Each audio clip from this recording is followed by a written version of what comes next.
আসসালামু আলাইকুম, কেমন আছেন আপনারা? আমরা আল্লাহ রহমতে ভালো আছি। আজকে কি করব, কি রান্না করব ভাবতেছি।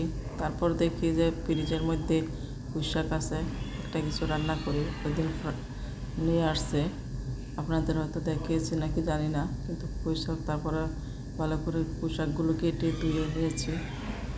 এখন মশলা দিয়ে, সবাই তো জানেন যে পুঁইশাক কিংবা কী মশলা দিয়ে রান্না করতে, সাধারণ মশলাই, যা আমি এগুলো ভিডিও ওঠাই নাই। তেল দিয়া, পেঁয়াজ, মরিচ, হলুদ, মরিচ, ধনিয়া সব কিছু দিয়া মিশিয়ে মশলাগুলো কষিয়ে তারপরে শাকগুলো দিয়ে দিচ্ছি, সাথে একটু আলু দিয়ে দিচ্ছি।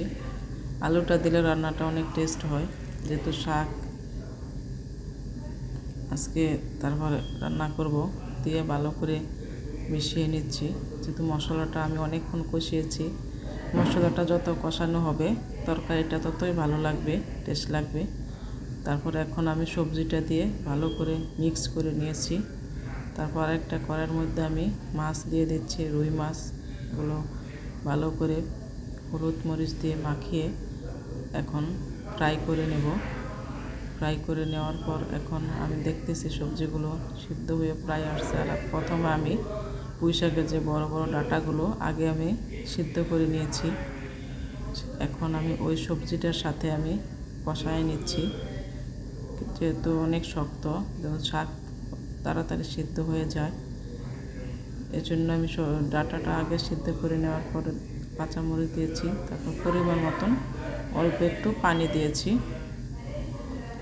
যেহেতু সবজিগুলো আগে সিদ্ধ, তারপর শাকটাও তাড়াতাড়ি হয়ে যায়, এজন্য পরিমাণ মতন পানি দিয়ে। আলুটাও সিদ্ধ হয়ে গেছে, আলু তো সময় লাগে না, সিদ্ধ হয়ে গেছে। এখন মাছগুলো দিয়ে দিচ্ছি,